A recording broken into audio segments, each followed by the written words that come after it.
Hello friends, welcome to my channel Rahul classes. पिछले class में मैंने आपको संसद यानी पार्लियामेंट के बारे में बता दिया था। उसका लिंक मैं डिस्क्रिप्शन में दे दूंगा, आप वहां से जाकर देख सकते हैं।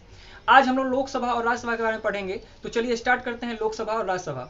तो देखिए, अनुच्छेद 81 में लोकसभा की चर्चा है और अनुच्छेद 80 में राज्यसभा की चर्चा है। तो ठीक है, तो अनुच्छेद 80 में किसकी चर्चा है? राज्यसभा। और अनुच्छेद 81 में लोकसभा की चर्चा है। लोकसभा में जनता प्रत्यक्ष चुनाव करती है, यानी इसमें जनता भाग लेती है, इसके चुनाव में जनता भाग लेती है। लेकिन राज्यसभा के चुनाव में जनता भाग नहीं लेती है।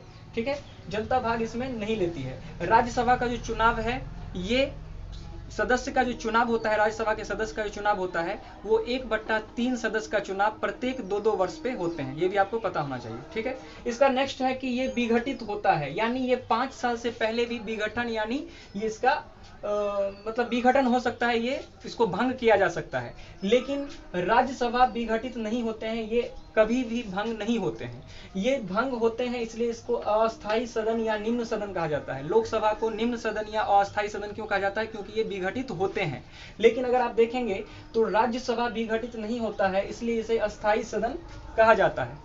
ठीक है, लोकसभा को जनता का सदन कहा जाता है। क्या कहा जाता है? लोकसभा को जनता का सदन कहा जाता है। लेकिन राज्यसभा को शिक्षितों का सदन कहा जाता है। राज्यसभा को शिक्षितों का सदन और लोकसभा को जनता का सदन कहा जाता है। नेक्स्ट है कि इसका जो कार्यकाल है, लोकसभा के सदस्यों का कार्यकाल 5 वर्ष का होता है और राज्यसभा के सदस्यों का कार्यकाल 6 वर्षों के लिए होता है। राज्यसभा के सदस्यों का कार्यकाल 6 वर्षों के लिए होता है और लोकसभा के सदस्यों का कार्यकाल 5 वर्षों के लिए होता है। अगर यहाँ पे पूछेगा कि राज्यसभा का कार्यकाल कितने दिनों का होता है, तो राज्यसभा का कार्यकाल जो है, ये अस्थायी सदन है ना, तो इसके सदस्यों का कार्यकाल 6 वर्षों का होता है। ये तो 5 साल के बाद भंग हो जाते हैं, लेकिन ये भंग नहीं होते हैं। उससे पहले भी ये भंग हो सकते हैं। लोकसभा 5 साल के पहले भी ये भंग हो सकते हैं, लेकिन राज्यसभा कभी भी भंग नहीं होते हैं, इसलिए अस्थायी सदन इसे कहा जाता है। ठीक है, नेक्स्ट है यहाँ पे बहुमत के आधार पर पीएम चुने जाते हैं, इसलिए इसे प्रथम सदन कहते हैं। अगर मान लीजिए कि अगर आप लोकसभा में बहुमत ले आते हैं और राज्यसभा में भी बहुमत ले आते हैं, तो राज्यसभा में बहुमत लाने से आप पीएम वहां से नहीं बना सकते हैं। लोकसभा में आपको बहुमत लाना पड़ेगा, तभी आप पीएम वहां से बना सकते हैं। तो यही कहा गया है कि बहुमत के आधार पर इसमें अगर आपके पास बहुमत है तो यहाँ से आप पीएम चुन सकते हैं। अगर इसमें आपके पास बहुमत है भी, फिर भी आप उसमें पीएम नहीं चुन सकते हैं। तो इसमें पीएम चुन सकते हैं, यहाँ पे मंत्री बैठते हैं, लोकसभा में मंत्रियां बैठते हैं मंत्री लोग, तो इसीलिए इसे प्रथम सदन कहते हैं।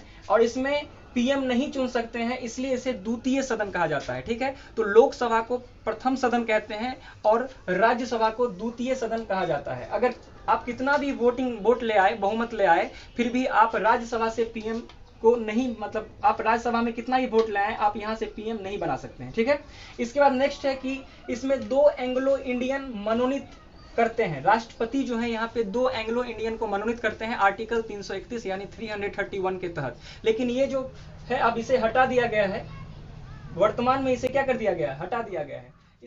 देखिए, जैसे कि यहाँ पे लोकसभा में 2 एंग्लो इंडियन को ये मनोनीत करते थे आर्टिकल 331 के तहत, लेकिन अब इसे हटा दिया गया है। वैसे ही ये राज्यसभा में 12 सदस्य को मनोनीत करते हैं। कला, विज्ञान और समाज सेवा के क्षेत्र से 12 सदस्यों को राष्ट्रपति क्या करते हैं? मनोनीत करते हैं। कहाँ करते हैं? राज्यसभा में। ठीक है, और 2 लोकसभा में करते हैं, जो अब इसे हटा दिया गया है। नेक्स्ट है मैक्सिमम जो है लोकसभा में सदस्यों का सीट जो है, मैक्सिमम 552 सीटें हैं। लोकसभा में कितने सीटें हैं? 552 सीटें हैं और वर्तमान में जो है अभी 545 सीट ही है। ठीक है, इसके बाद नेक्स्ट है, इधर देखेंगे राज्यसभा में मैक्सिमम सीटों की संख्या 250 है और वर्तमान में 245 सीटें अभी वर्तमान में है। किसका? कहाँ? राज्यसभा में। नेक्स्ट है कि यहाँ के अधिकारी को अध्यक्ष यानी स्पीकर और उपाध्यक्ष यानी डिप्टी स्पीकर कहा जाता है। अध्यक्ष और उपाध्यक्ष कहा जाता है और इनके अधिकारी को सभापति या उपसभापति कहते हैं। इनके जो सभापति होते हैं ये उपराष्ट्रपति होते हैं। जब उपराष्ट्रपति पढ़ेंगे तो उसमें मैं आपको बताऊंगा कि ये उपराष्ट्रपति जो है राज्यसभा के सभापति होते हैं। अब यहाँ पे नेक्स्ट देखिए, लोकसभा में मैक्सिमम 552 सीटें होती हैं। वो कहाँ कहाँ से चुने जाते हैं? तो निर्वाचन यानी चुनाव में 550 भाग लेते हैं। 550 सीटें दी गई हैं, 2 एंग्लो इंडियन का सीट है, ठीक है। 550 जो है ये राज्य से 530 आते हैं और केंद्र शासित प्रदेश से 20 आते हैं। ये क्या है, मैक्सिमम के लिए है। लेकिन वर्तमान में हमारे भारत के वर्तमान में 545 सीटें हैं।